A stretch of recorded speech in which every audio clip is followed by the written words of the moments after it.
So welcome to another in the series of the Law and You interviews for Law Week 2020 in the circumstances where we find ourselves recording in our lounge rooms and bedrooms. But today we're going to be talking particularly about the issues around family violence, which have been very high profile in terms of people's awareness as we move into lockdown. But there is much to discuss in the issues there, and also around how people can get the sort of assistance that they might need under particularly stressful circumstances. But before I introduce you to our guest today, I would just like to acknowledge the custodians of the land on which we listen and view, wherever you happen to be. Important, I think, always to remember what this land has been through over the millennia and how carefully it has been shepherded through all those various ups and downs by our traditional custodians. So I pay my deep respects to all of them and all their descendants. And it's my great pleasure to introduce Joanna Fletcher, who's CEO of the Women's Legal Service in Victoria. Joanna, thank you so much for being part of the series. Thank you for inviting me, Lynne. So there has been a lot of data, well, a little bit of data and a lot of speculation about the impact of lockdown on people's capacity to reach out and get help if they are feeling under pressure at home, particularly in violent partner relationships.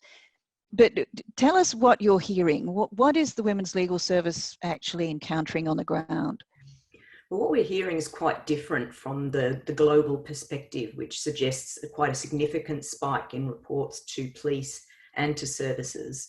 In Victoria, both in relation to people reaching out for legal assistance and people reaching out for family violence support. Unfortunately, we haven't seen the peak, or fortunately you would think, because that might indicate a decrease in family violence. But in fact, we know very clearly that in pandemics, in disasters generally, family violence increases. And we're hearing anecdotal stuff about women not being able to call, not surprisingly, because they're in the home with the perpetrator. One woman we know of specifically spoke about how she used to call at night during the day when he was out at work, and that's not possible now.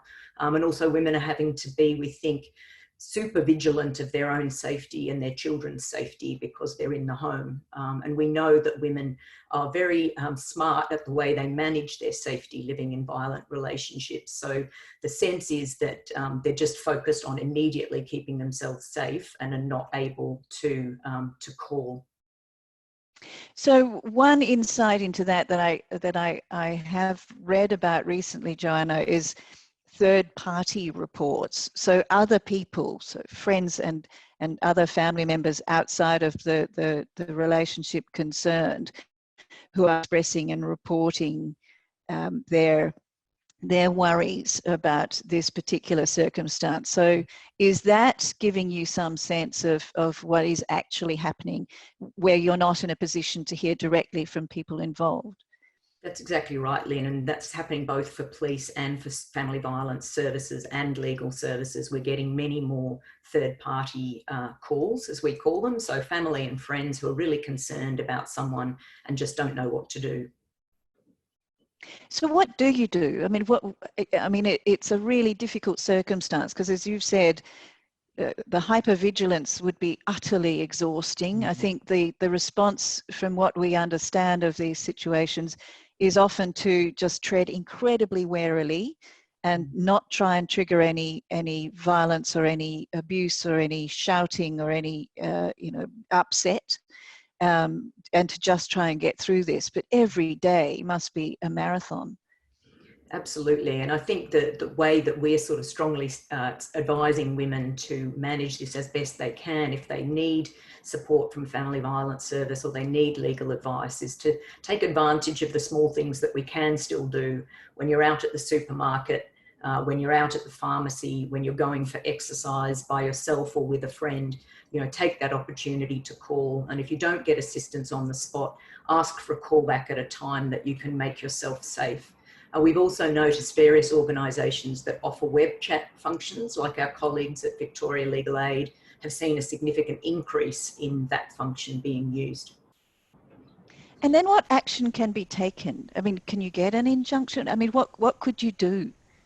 You can still get an intervention order, and the the Victorian government have been very clear that they want women to be leaving unsafe situations without trying to put the burden on the woman. The perpetrator is the person responsible for the situation. But with the government's recent funding package, a significant proportion of that was $40 million. $20 million is for immediate safe accommodation. So they're actually using premises similar to the ones that are being used to quarantine people. And as we need less quarantine rooms because of the curve bending for COVID-19, there are actually more and more rooms available for women and their children if they do need to flee in those high danger situations. And then in terms of the rest of the package has some more accommodation money for private rental, more flexible support packages. So there's a lot in the way of non-legal support there.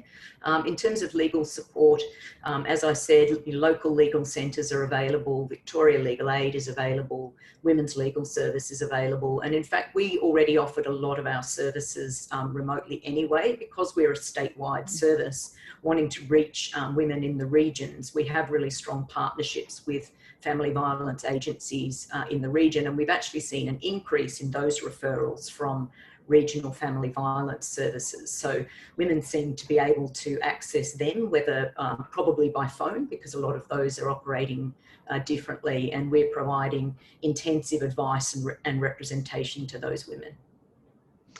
That's really interesting and important that we understand the experience for people in the regions as well, because it can be quite a different picture if you're outside of metropolitan Melbourne. But also, Joanna, you mentioned children, and that's a really critical dimension in a circumstance where you may have a family, locked in, locked down. And there's potentially an impact on children, both as victims, but also as witnesses. And that can be a very profound effect on them. So how are you responding in that circumstance? And look, that's right. And I think people sometimes think that if children haven't actually been physically harmed themselves, that being present is somehow different. But we know that actually the damage done to children is very similar, whether they witness their parent being abused or they are abused themselves. So significant, behavioural and emotional problems that really impact their lives as adults. And also for some people, a belief even into adulthood that family violence is normal in a relationship.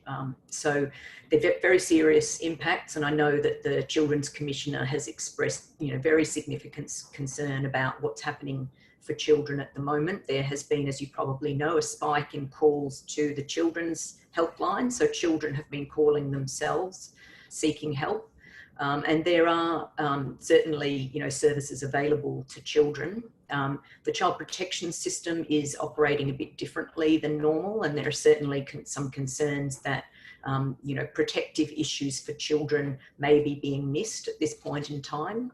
But obviously, like all of us, the DHHS is working as hard as it can to rectify that. Joanna, we talk a lot about what happens after, but is there any part of this response that you would like to see maintained when we are out of lockdown? Certainly some of the remote working elements and remote access to courts. It hasn't been the smoothest process with the courts in terms of being able to provide remote access. In one court, we're using the other party's lawyer's mobile phone to speak to the judge, which is obviously not the best. The family law courts, in fact, have been a bit ahead of the game in this, and they've moved to trials using Microsoft Teams and a whole lot of quite flexible approaches. The state courts haven't quite caught up yet with that. They weren't as far advanced, I think, in their video conferencing technology. So we're finding when we're notionally there as duty lawyer, we can speak to the client. We can sometimes speak to the police or the respondent's representative, but we can't appear in court in any fashion. So if something changes in the courtroom, which it frequently does in an intervention order matter, the respondent says, I agree, and then he gets into court and decides that there's a clause that he doesn't agree with, and we can't be there to address that. So that's quite a challenge and a frustration, because we're concerned that women aren't getting what they need. And I think the other challenge actually is, because most women are being told by police that they don't need to go to court, which is understandable in the current situation. They don't need to physically go to court. And the police informant is going instead and having the matter adjourned to a date in June. But what that means is that those women aren't actually getting access to legal advice for that 2 or 3 month period. And what we've found in the past when women don't have that access is that orders actually don't work. They don't, they're not enforced. Women don't know how to report breaches. And also for our broader areas of work, women don't get family law advice. So if there are children, that's often really critical that they understand what their responsibilities are and what the other party's responsibilities are, which of course have got quite confused in this current situation, and also with child protection, that those sort of legal issues are not getting addressed for potentially the whole time of the lockdown, because the court has used June as the date that these matters come back to court. Yes, it's a situation where suspension, which is what we're all in, is particularly problematic and potentially very damaging and dangerous. But thank you very much, Joanna. We appreciate your insights very much. Just once again, to reiterate the sorts of opportunities people might have to connect with women's legal or other services, where would we best go?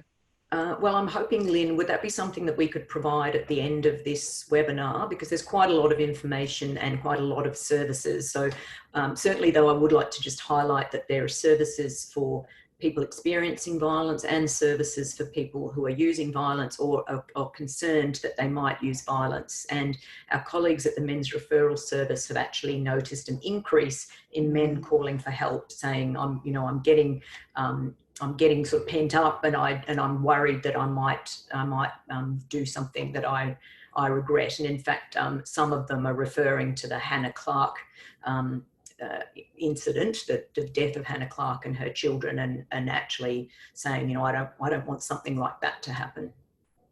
Absolutely. So we'll put up the full list. But Joanna, it's been a great pleasure talking to you. Thanks again, and keep up the great work. Thank you, Lynne.